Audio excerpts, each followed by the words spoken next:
This is Dr. Lisa Marie Bobby, and you're listening to the Love, Happiness, and Success podcast. On today's show, we're talking about the power of believing in yourself and why this is so vital to everything else.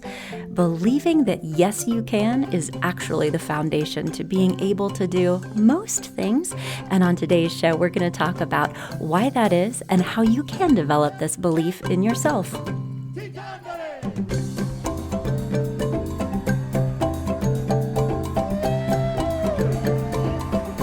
If you can't stop smiling right now and aren't sure why, there is actually a reason. It is because you are currently basking in the energy of Kutandara. Kutandara is a nonprofit musical education program that is based in my hometown of Boulder County, Colorado, and they are teaching generally children and adolescents the art and craft of Zimbabwean music from Southern Africa. I had the great pleasure of encountering this collective while out and about one day. They were performing in public, and if you can imagine a bunch of 12 to probably 17-year-old kids, just like 12 of them, like banging away on these xylophones and drums and having the best time. They're all smiling and dancing and just playing this gorgeous music and just bathed in their own personal joy and beaming this energy out to everyone in their radius. It was the most glorious thing I have felt in a while. Everybody was having the best time. The energy was contagious. And I walked away thinking, what a cool experience for these kids to have. They are experiencing themselves doing something amazing and feeling great about it. And that's the message of today's show. They believe they can because they're actually doing it, and you can too with the right mindset and the right support. And also, as an aside, if you would like to learn more about Kutandara and what they do, you can check out kutandara.org, their music, their programs, and also just a little reminder that you probably have one or more nonprofit music education programs, art education programs, all kinds of other cool stuff in your community that is supporting this kind of development and self-actualization in the kids near you. And anything I think we can all do to support these programs lifts everybody's boat. So consider it. All right, now on with the show. On today's episode, we're covering a topic that's really key to changing anything and everything in your life. And that key is believing in yourself. And I know that that sounds like super corny and you may already be starting to tune me out, but I want you to know that when I'm talking about believing in yourself, this is not going to be like some pep talk where like, love yourself, believe in yourself. We're going to stencil that on your wall and then everything will be great, right? No, we're actually talking about something that is much deeper and something that is within your power to create and change. There is no shortage of like this power of positivity stuff happening out there. And I think that some of that can honestly be like a little bit toxic and demoralizing for us if we're being admonished to believe in yourself and love yourself and all the things. And so we're not doing this. What we are going to be doing is talking about what believing in yourself really refers to, like in the psychological context. And that is something called Locus of Control. People who have a high locus of control also have something called self-efficacy. And I know that these are technical, kind of psychological terms, but what they are referring to is the self-concept around how much power you feel that you have to have control over and create change in your own life circumstances. People who have a low locus of control and a low internalized self-efficacy, they feel somewhat helpless in their lives. They feel like they are at the mercy of outside circumstances. Even if they wanted to, they don't really have the power or the ability to change their circumstances. And as a result, they really don't, because they don't believe that they can on like a very fundamental level. And so these ideas are elementally important to being able to change anything, from your health to your relationship to your self-concept to your career. And they're incredibly important to be able to do. When you believe in your own ability to have power and control over your own life, you can get things done. You're better at coping with stress, burnout, you have more positive relationships, and you also feel happier, not to mention more resilient. And so that's what we're going to be talking about on today's episode, is really like digging into, okay, all sounds good, but how specifically do I accomplish these things? And to do this with me, I have invited my colleague Elise to talk with us today on this episode. Elise is an amazing member of our team here at Growing Self. She is a therapist who specializes in career counseling, career coaching, and also I think of as like life design, so personal and professional development coaching. And really her specialty is helping people come in with this big jumble of who am I and what do I want out of my life, getting it all straightened out and set in a direction to achieve it. And she's here today to share her knowledge with you. So thank you, Elise, so much for being here. Yes, I'm so excited. This topic is everything. And so I'm really excited to talk more about it with you. Well, I'm so glad. And first, I think, I don't know, do you feel like we talked sufficiently about, how this is really different from the ideas that get conveyed in that like toxic positivity realm of like, love yourself, believe in yourself? It's like, I feel like we hear that so much, they stop being meaningful at all. Have you experienced that? Yes, honestly, it's this thought that, okay, if I'm not positive, then I'm not going to get anywhere. And it's hard to find that positivity sometimes within yourself. And this is coming from me, where my top strength from the Gallup Strengths Finder is positivity. And Oh, so it's something. really? Is that why you're so cheerful? Okay, well, we need to talk about this. Yes. But I see positivity as something that's more internal. And that's why I love that you're connecting it more to self efficacy today with the power of believing in yourself.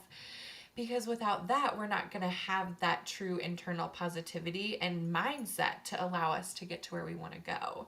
And so we have to talk about that. Mm-hmm. Totally. And you do not have to be a positive person to have a strong internal locus of control. You could be a highly negative person. It's okay. And you could still get things done. Yes. And as I think about this topic too, I always think about how there are so many words that are similar. So we've got positivity, we've got things like motivation and confidence and self-esteem. And as I think about addressing just the listeners out there, I want them to know that it's all of those things that combine to help you have that higher self-efficacy. But I also want to define it a little bit more specifically because I'll be using some of those definitions as I go forward. So, when I think about motivation, it's this desire to achieve some sort of goal. So think about what is your why? What's that motivation? That's still not self-efficacy fully. It's part of it. Yeah, you can want to do something and still not believe that you can. Check. Exactly. And then there's your confidence, which a lot of clients come in and they're like, I feel confident, like I feel like I can do this. It's their belief in themselves. But often that's not the full part of the puzzle that gets them to where they want to go. So they still feel stuck. And then with self esteem, that's more in my mind related to where you get your self worth from. And you define it in a unique way for yourself. So it's going to look different from one person to the next, but it's also where you find that value in yourself, but still is not what self efficacy is. And so if you're feeling like you're kind of in that spot where you've got the motivation, you feel like you know you're good enough, you're doing great, you have the confidence, but you're still getting stuck, that's where the belief comes from in self efficacy. because it's really this combination of believing that you're capable of producing an outcome and accomplishing your goals. And you can't forget about it. You have to have both sides. Yeah. Yeah, like there's almost this like a will component to it, just like believing that it is fundamentally possible. Like my actions have an impact on the world. And, it's so crazy to think about. But I wonder if we could just talk about this other dimension of it for just a second, is because there are a lot of people who arrive into adulthood for a variety of reasons who fundamentally do not believe that they have power or control over their circumstances and over the way their life trajectory unfolds. It's very much determined by others. Why is that in your experience? Where does this learned helplessness come from? Yes. Oh, there can be so many things that contribute to that for folks. And one of the important aspects that I think needs to be mentioned is that sometimes we don't have a choice of where we come from or what our background is or the things that we have experienced in life. We didn't ask for some of the hardships. We didn't ask for the location that we grew up in, the family that we were born into. And some of those things can absolutely make it feel like we don't have control over where we're going. And I'm reminded of the quote here of, I think it was Teddy Roosevelt. He said, "Believe you can, and you're halfway there." And I think the belief part relates to what you're asking about. It's kind of that internal narrative about, I failed in these aspects, or I can't quite get past this barrier. And that's only half of the story. The other half is what you're doing to kind of take more of that control back. Is it, practicing a skill? Is it developing some social capital? Is it, fill in the blank? Goals can be so broad and so general.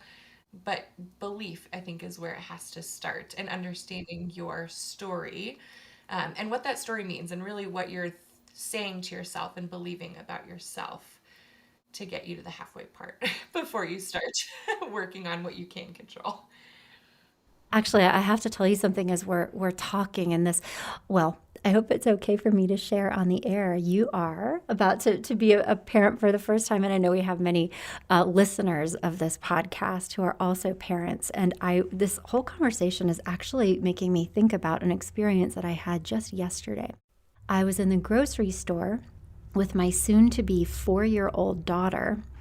And I actually, had this, because I think about this a lot, like people's feelings of power and control. And I actually, not saying that I'm like the best parent in the universe, I'm sure many things could be improved upon, but one of the things that I've been very conscious of doing, like, is helping my children feel powerful, that they have influence. And so, I mean, it's the silliest example. We were walking past a display, and of course, there was a thing of gummy worms. And my daughter was like, "Gummy worms!" And I, originally had this mom thing where I was like, "You do not need gummy worms. Gummy worms are not on the list." And I could sort of feel myself like launching into, so I'm like steering the cart back towards the vegetables, right? But then I actually had this moment, and I was like, "Gummy worms." Yeah. And we steered the cart back over, and I let her pick the little box of gummy worms off the shelf. And it was a very deliberate, like, parenting choice because, sugar and nutritional value aside, like, I want her to internalize this feeling that she can have efficacy. She can have control. She's a powerful human, and she can make things happen, like she just made that happen. And I worry sometimes that people arrive in adulthood, particularly in either very harsh or even sometimes neglectful parenting environments, and they did not have that experience. And so, I mean, do you have any thoughts or advice for people who have really had a lot of life experiences from an early age where, what I wanted didn't really matter that much. And I tried to make things happen and it didn't work. I didn't have influence.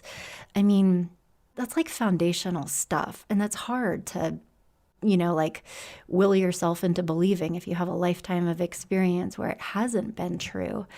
I mean, where would you begin? Yes, I'd say it takes a lot of practice. And that is absolutely a huge tenet of self-efficacy is that we want what's called mastery experiences, which I hope we get to talk about a little bit more later. But that your mastery experiences absolutely are impacted by past experiences. And when you feel masterful, you're probably going to have a little bit higher self efficacy because you see success, you're seeing results, you're feeling good. And if you're not having those mastery experiences, or you've been in situations that have led to lower efficacy beliefs, it's really hard to take that power back because you haven't had the mastery experience in the way that you could have. And so even experiencing it sometimes feels like incredibly foreign and different and like, wait, what is this I'm experiencing right now when it's going well? And I go back to the story aspect. I always go back to what are you believing and what are you experiencing? Another quote comes to mind. I love quotes and metaphors. And it's related to how you don't remember what someone says, you remember how they made you feel. And I think with self efficacy related experiences, it's relatively similar that we might not remember all the ins and outs of a situations, but we know how we interpret it in our minds. And that's how we create what I like to call our private logic about our own life and our own story. And oftentimes, those stories we tell ourselves, even though they're based in evidence, potentially, and things that have happened to us, they don't have to define us. They don't have to be the final thing that allows us to stay where we're at. Maybe not allows us, but like almost forces us or makes us think we have to stay where we're at. But this is all about taking that power back and how practicing understanding what your beliefs are about yourself and about your own story can start unlocking those things that are not serving you in this current season of life and start paving a pathway forward that is a little bit more honoring of who you are now and also who you want to become. Well, that's really good advice, and so hopeful, because like I think I'm hearing you say that, yeah, maybe you're right. Maybe you have had life experiences where you haven't been empowered, and so you don't feel empowered. And like that can be so subconscious in some ways. Like we don't even know sometimes what those narratives are. But if you can realize that you have that deep internal belief of I don't have any control, nothing I do matters.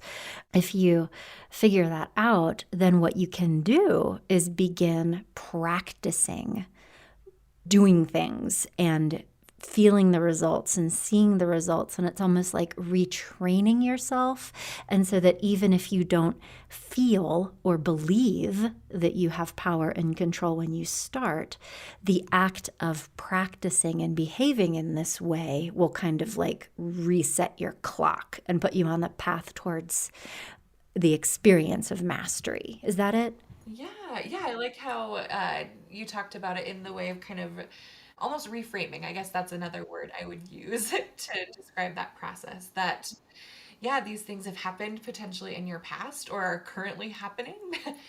And what are you subconsciously believing about that? And how can you reframe it with new data and evidence that allows you to take your power back and recognize your internal locus of control rather than the external ones, which maybe is where some of those beliefs are coming from. I always say that we are the masters of our own beliefs, and it can also make us feel not very masterful because our subconscious can be kind of tricky. Because we're human beings, we're wired to survive, but we want to wire folks to thrive, and so that's where the reframing process can be really, really helpful and powerful Yeah. and challenging. Well, but also, though, just what a compassionate statement. And I think that's so important for us to be talking about explicitly is just what you were saying about survival, right? And so I think like, there are a lot of adults running around out there and not, oh, I don't believe in myself. I don't really love myself. Like, that's just another thing to beat yourself up about, right? If you like don't have that. But can we just like pause and honor what you just said for a second? Because, like, if you are a child growing up in a family that is very aggressive, it's controlling, it like abusive, even, like, if you did assert yourself in that situation, there would have been very severe consequences, right? And so you couldn't do that at an earlier stage of life. Or if you grew up in a family where, there was a lot of neglect and there wasn't anybody there to hear you, to try to make that be different would have created an enormous amount of pain. And so I just want to honor and like give a shout out to all those people listening to this who did exactly what they needed to do, and it was the right thing in order to survive those circumstances.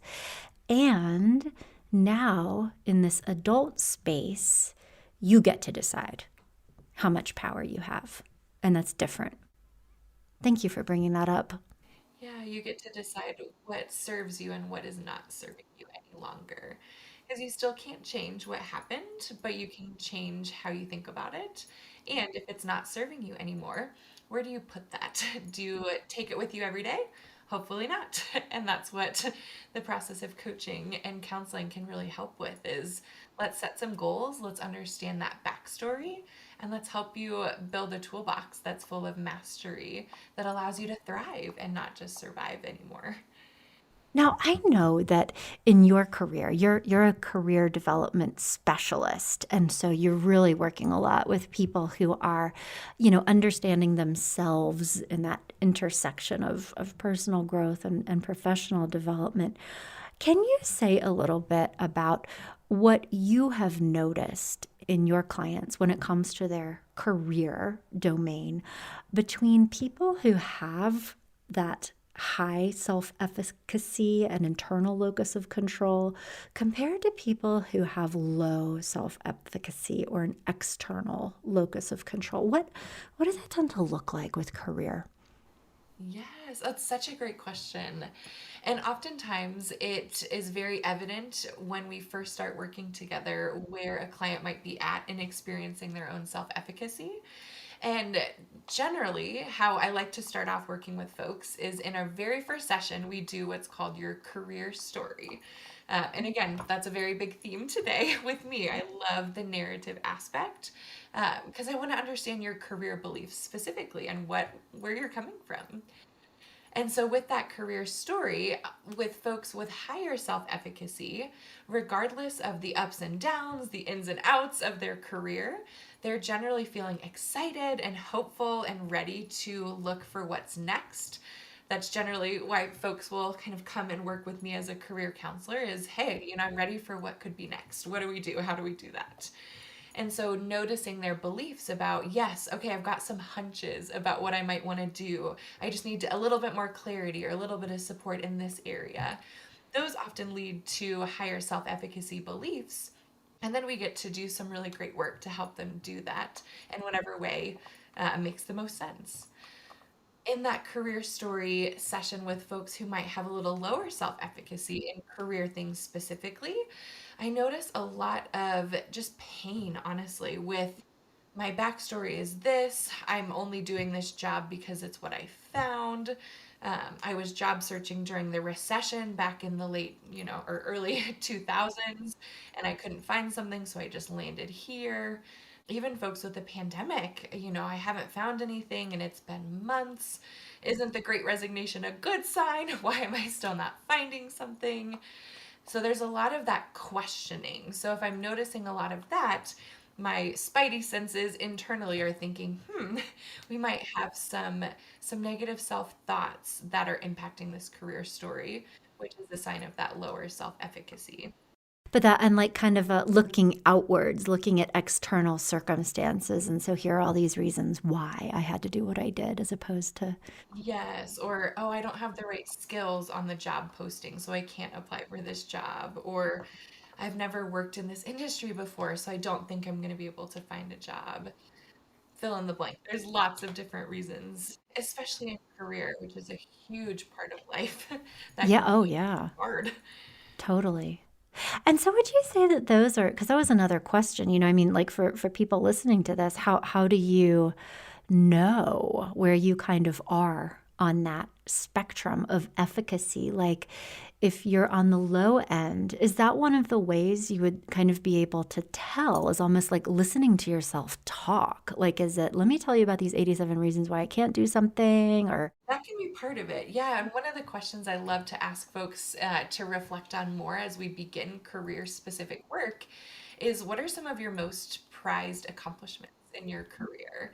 And oftentimes, again, if you have a hard time coming up with those, or even if you say, like, oh, I, led this really amazing training at some point, but then you have 12 reasons why it didn't go well that follow your story of accomplishment, that can be an indicator of like, huh, there's something else going on beneath the surface here.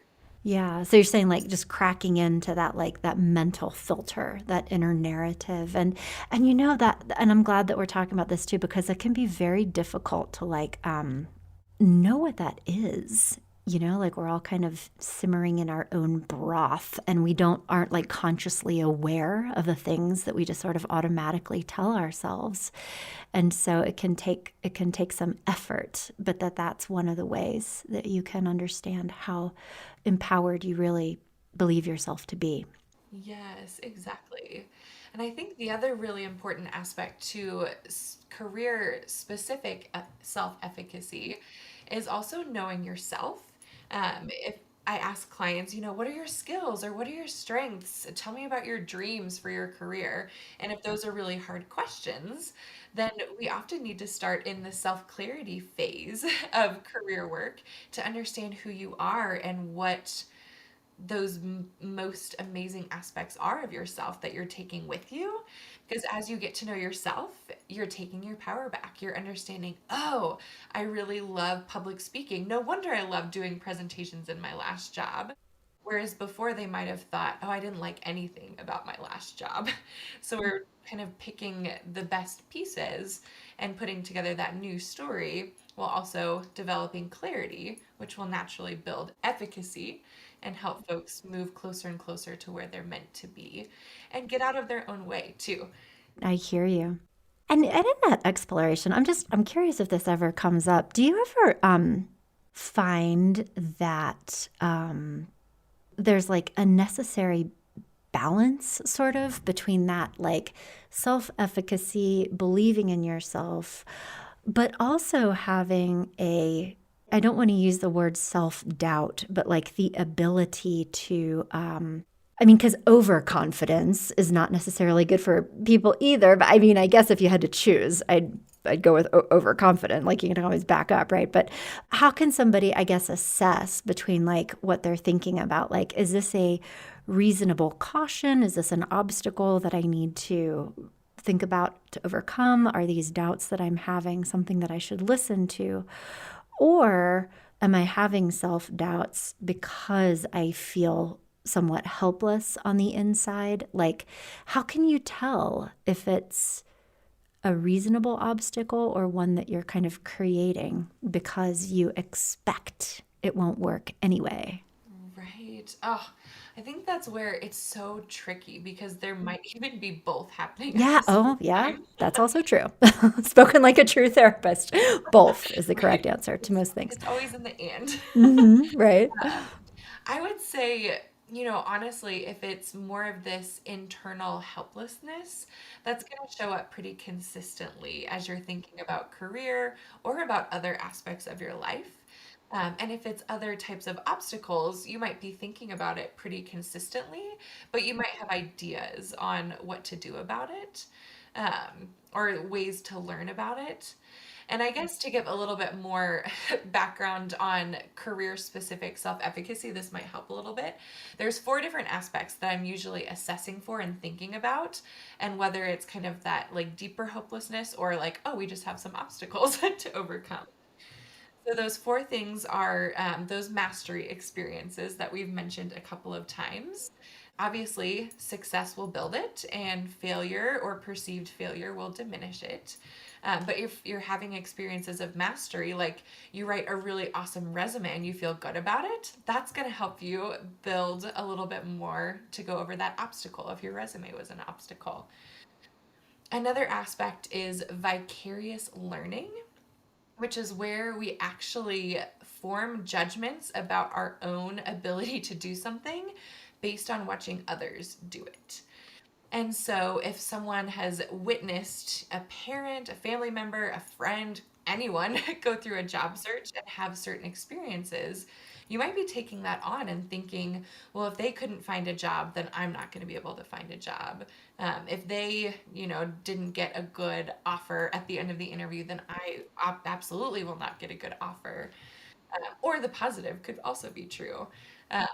If someone has a really great experience and finds this awesome company, another person might say, yeah, I can do that. I can find a company like that too that fits me. So we're always learning. The next one is social persuasion, which is about receiving feedback from others. And again, this can be both positive and negative. You can receive negative feedback that goes more into that helplessness feeling where you were told once that you don't communicate well and you feel like, well, how am I supposed to interview if I've been told that I don't communicate well? And that can really persuade you from doing what you need to do. Or if you receive great feedback about your communication, to stay with the same example, you're going to feel like, yeah, this might be an obstacle right now because I'm nervous going into my interview, but I can do this. I know I can do this. And then the last one is thinking about your physiological and affective states. So, how are you literally feeling? How is your body responding in all of these situations? And sometimes our body can totally work against us, leading to some of that helplessness feeling. Um, Maybe you have some anxiety surrounding your performance or about your ability to make change. Or maybe you feel very energized by the process of change. But the way that you're thinking about how you're responding will also, I think, impact that helplessness versus, okay, that's just an obstacle. So it sounds like there's a change process that can happen through these different components of mastery over time. And I think I also heard that sometimes the difference between this internalized helplessness versus an actual problem is how global it is. Do you know what I mean? And like, is it coming up in specific circumstances or is this what you usually do? Right? Like, because I mean, just I was a biology major in college and for a little while thought about going to medical school, like to be, a real doctor, which of course I didn't, but I had, because I do tend to have like a high self-efficacy, like, yes, I can. And I also had this realization over the course of obtaining a biology degree that I really probably couldn't do or be successful, like, organic chemistry, like some of the math. Like I'm not good at that. I'm good at other things, but it was like pretty specific to that circumstance as opposed to a global, like I can't pursue higher education and go on to help people in a professional role. And it was like that kind of difference. But you're saying too that like the experiences that you have along the way through that mastery process can kind of shape that one way or the other. Like the experiences that you have learning from other people, which kind of makes me think that you could use those points that you raised to kind of develop your sense of empowerment. Is that another piece of it? Like if you're pretty sure, like, no, I think I probably can, but I'm talking myself out of it, the key would be to try to find that affirming feedback, try to find positive role models, try to find new evidence. Is that what you're saying? Yes, definitely. And as I think about the process of self efficacy, especially with helplessness versus obstacles, I absolutely view it as you can be in either one of those boats. Elise, where'd you go? Uh-oh. So you guys, going to invite you behind the curtain of podcast production, the good, the bad, and the ugly. Elise and I were having the most wonderful conversation and continue to have a wonderful conversation without either of us realizing that her audio had stopped recording somewhere along the way. And so this presented an interesting conundrum when we found this out after the fact, because immediately it was like, what to do? Since we first talked, I'm pleased to report that Elise has had her baby and is currently on maternity leave. So, of course, I'm not going to pester her to re record this with me. And then I think I had a parallel process. I'm sure many of you are familiar with this experience. So, what do? Do we pretend like that was intentional and just roll out a 30-minute podcast as opposed to our usual longer ones? Pretend like it was on purpose. But then I thought, you know what? This is such a nice opportunity to really illustrate authenticity, which I know is something that we talk about a lot on the show.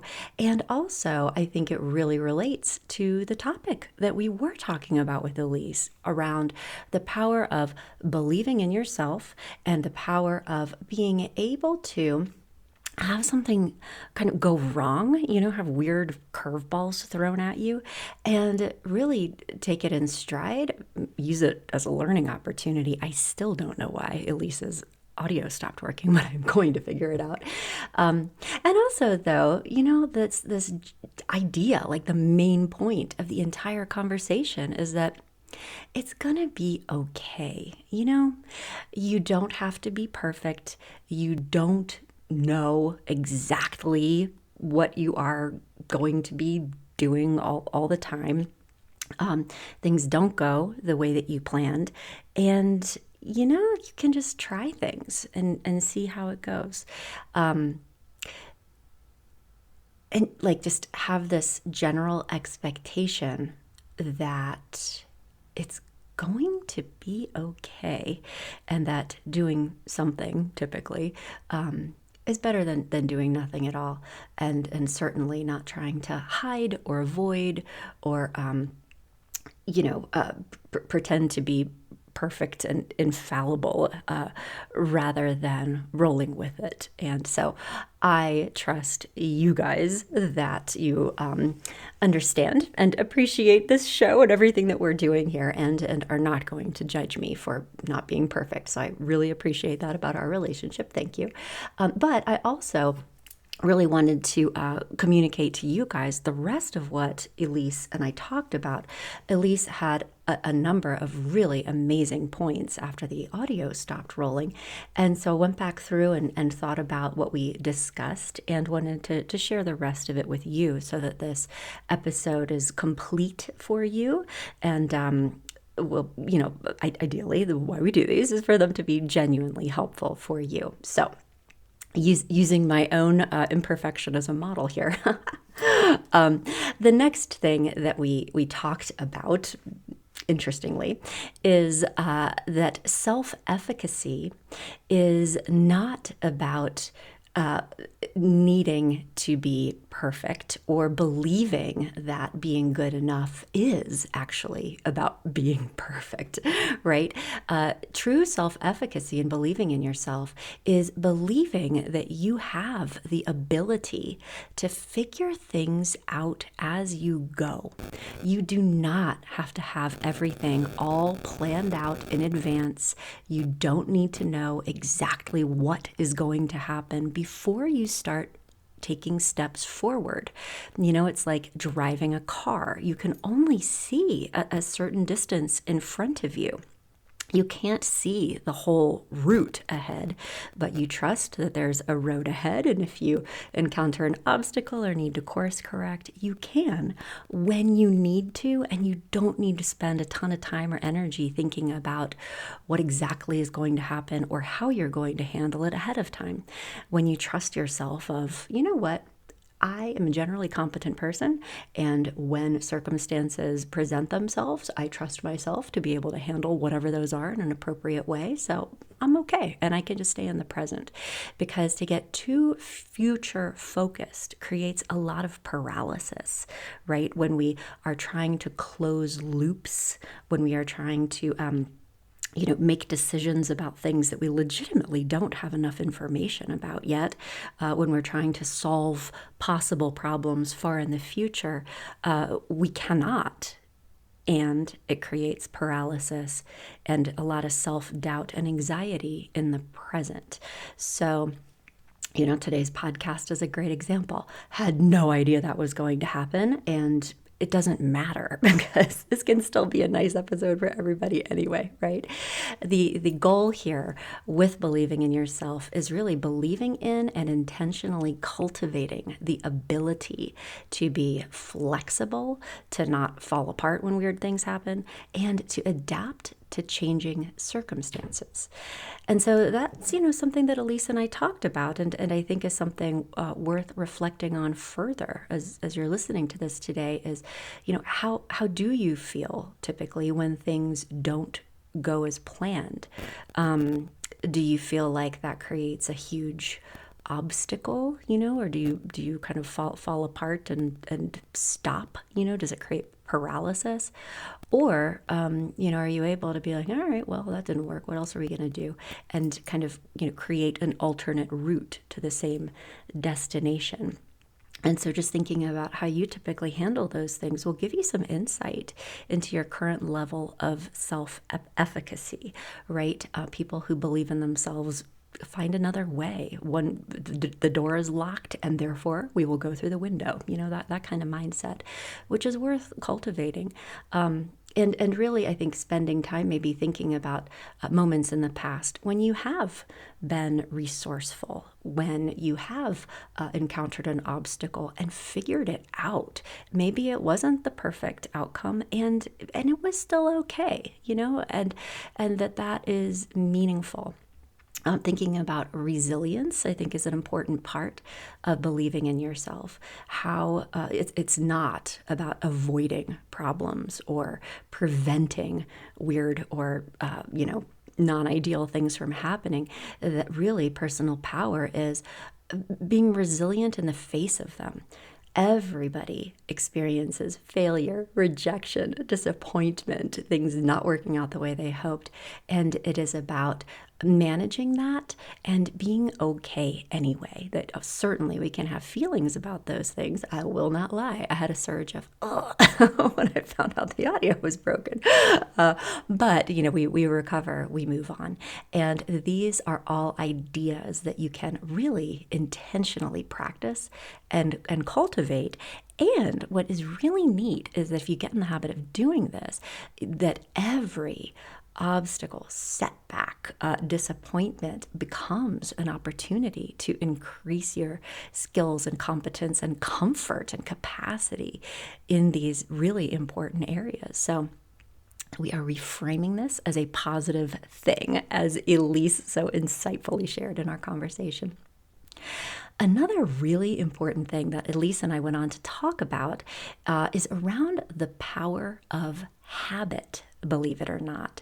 Habits meaning the things that we do routinely on purpose, sometimes not on purpose, but the things we do routinely, and how they contribute to our feelings of either empowerment or disempowerment.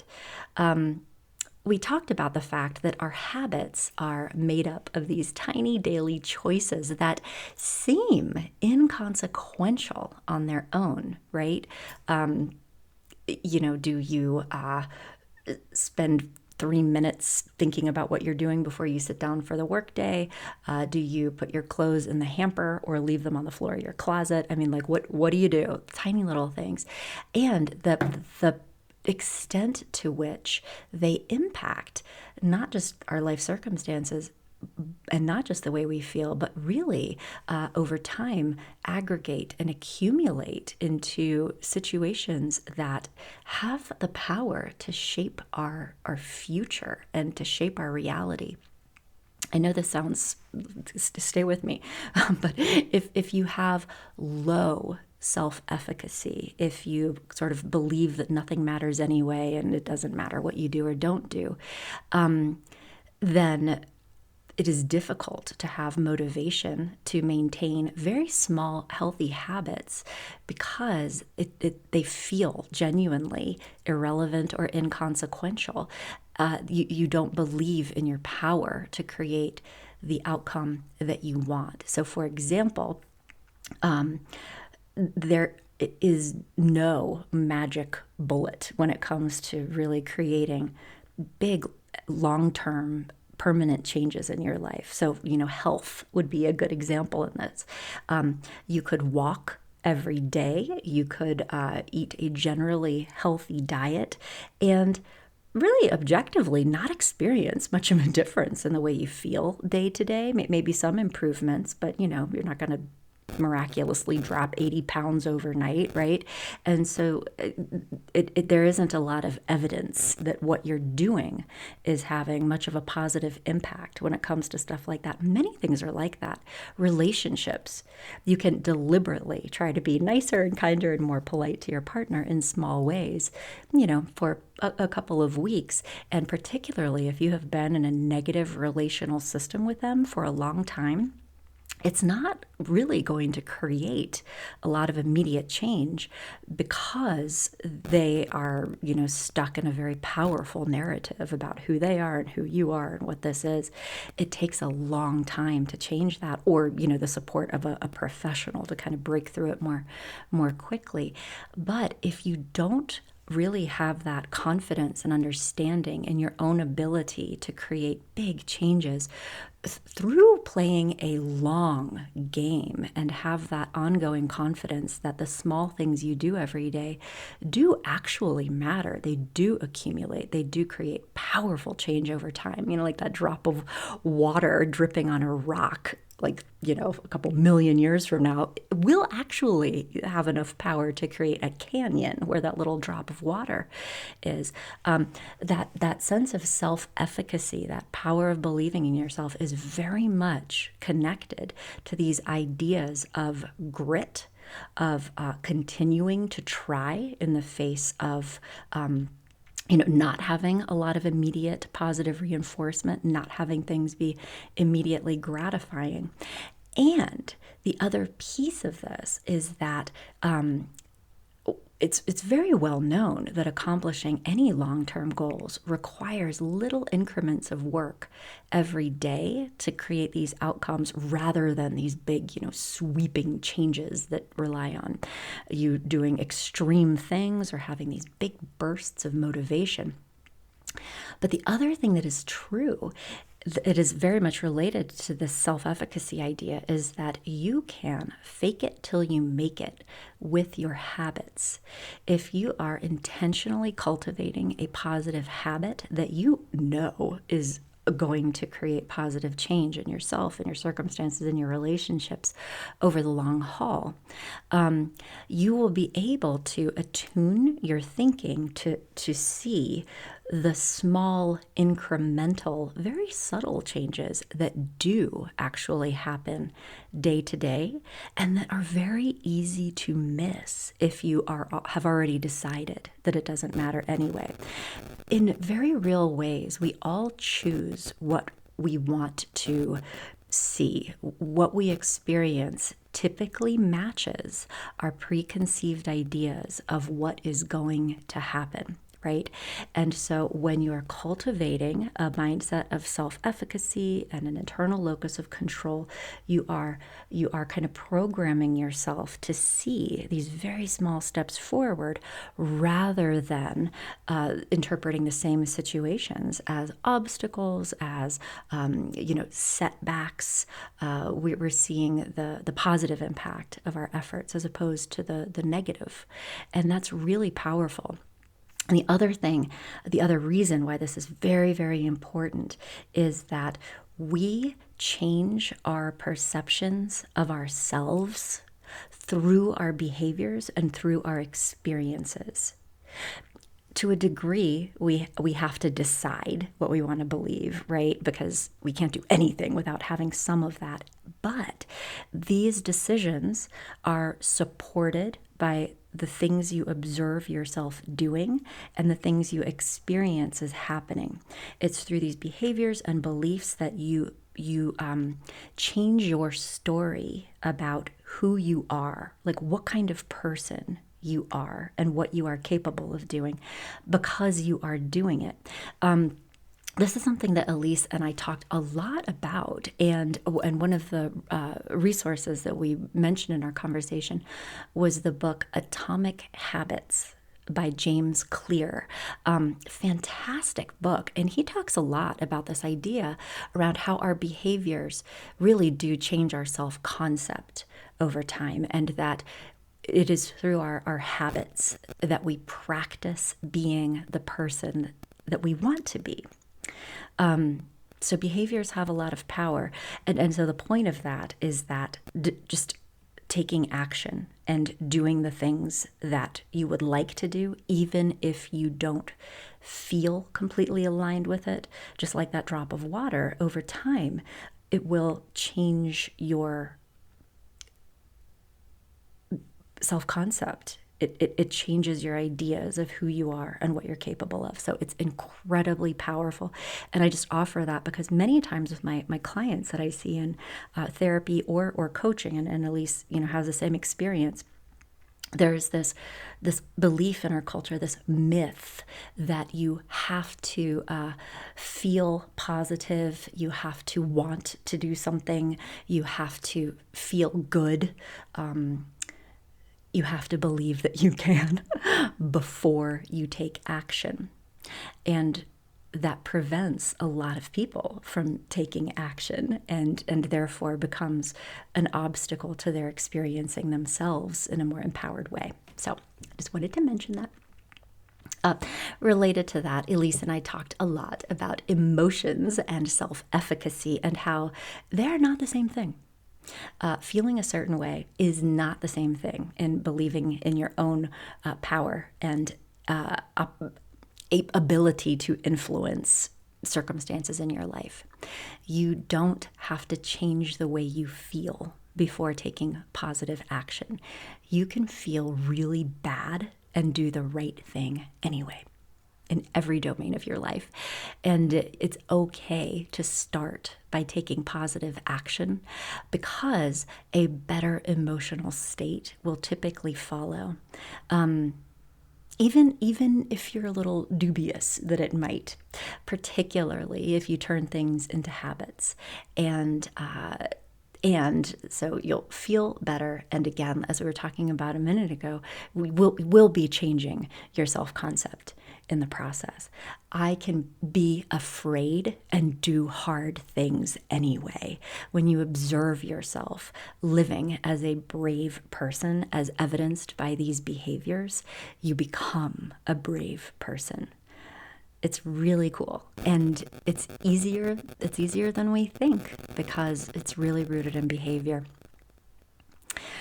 Another thing is related to this. We also do need to find a balance between emotional self-care and pushing ourselves too hard. So right now we're talking about kind of one side of the coin, believing in yourself, doing hard things anyway because they're the right things to do. This also does require sometimes a great deal of discernment and really like self-awareness to know whether or not the things that we want to do or want to achieve are actually in our best interests and are actually the correct course of action. Sometimes the bravest and wisest and most important thing can actually be taking a step back to reevaluate our circumstances, get reconnected with our values, and take a look at our habitual behaviors and our patterns to see and just double check, are these in alignment with who I want to be? Are these going to carry me to a place that I want?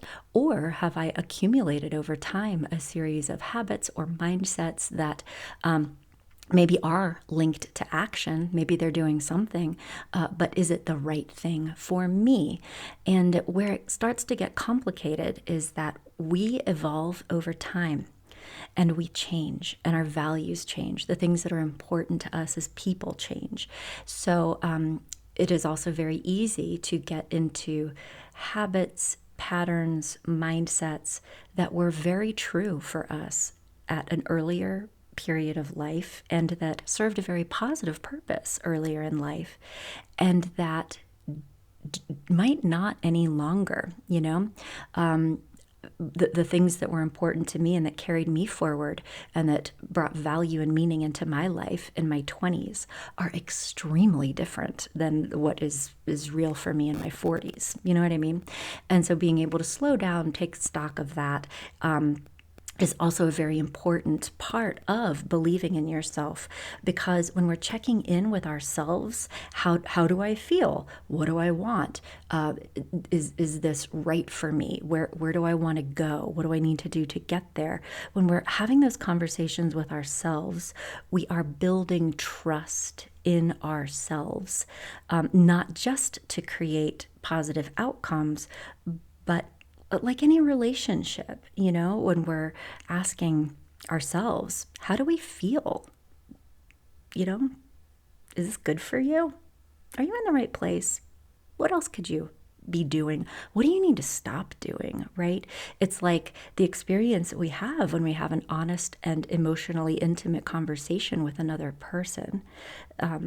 When we feel heard and understood, and people are being validating and responsive, it builds trust and security. And you know, we hope for that in our relationships with others, but genuinely believing in yourself and trusting yourself requires you to be having those kinds of conversations, and understanding yourself on that level. And that can be accomplished through things like journaling. It is also a huge component of therapy or, you know, really meaningful coaching, is that as you tell somebody like me how you're feeling, what you want, I'm asking you questions that kind of elicit that information.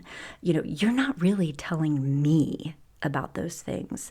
I am listening, of course, I'm receptive, but what I'm really doing is giving you the opportunity to hear yourself talk, to be understanding yourself in a different way as you are saying things out loud to me.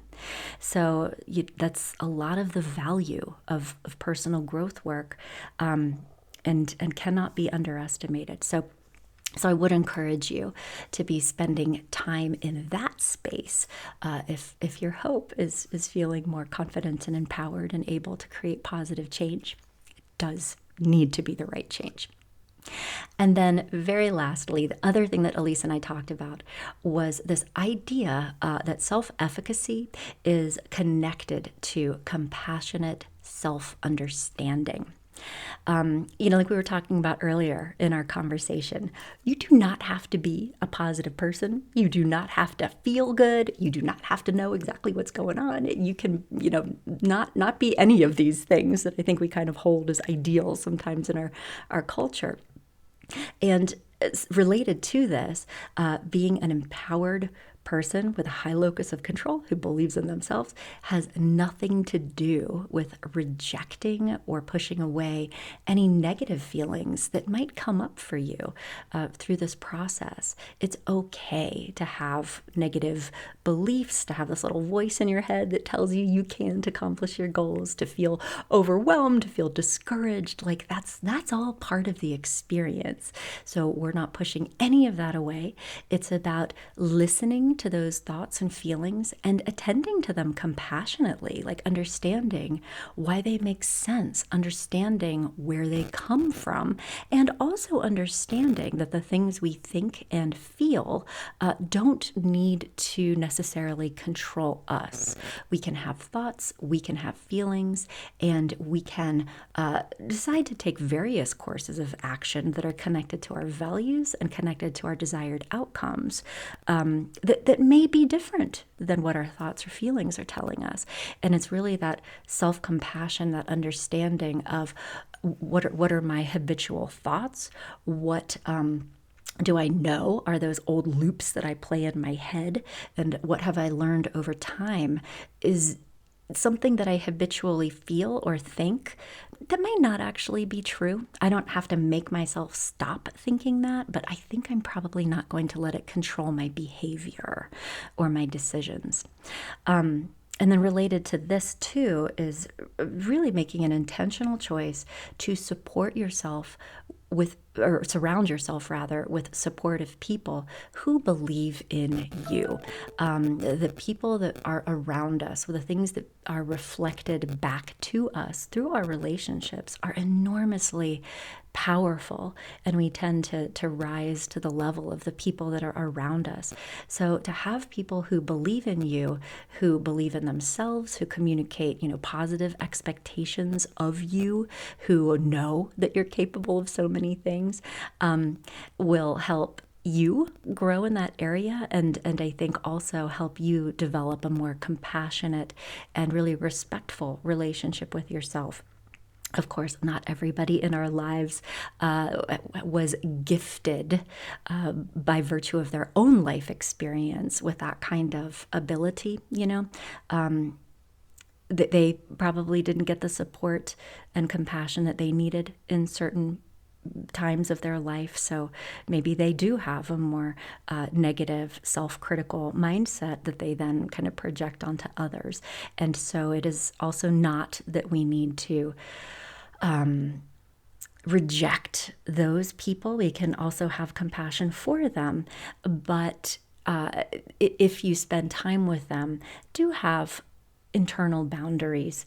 Maybe you're still with them and still love them and want to have a relationship with them, but be making kind of empowered decisions about how much influence you would like their perspective to have on your self-concept, your life choices.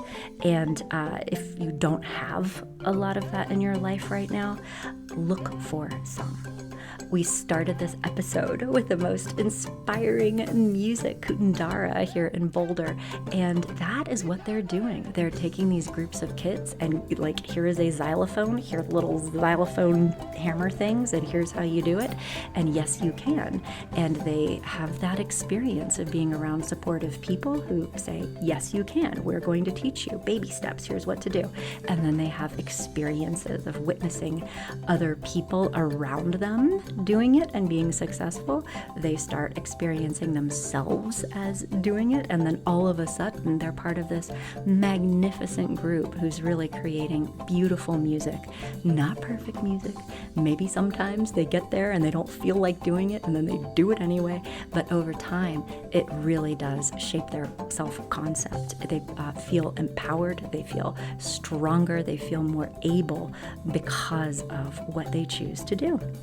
So, I hope that this episode was helpful to you, and thank you for rolling with me through the imperfection of this process. But this is what we do. This is what we all do. So, thanks again, and I'll talk to you next time. Bye-bye.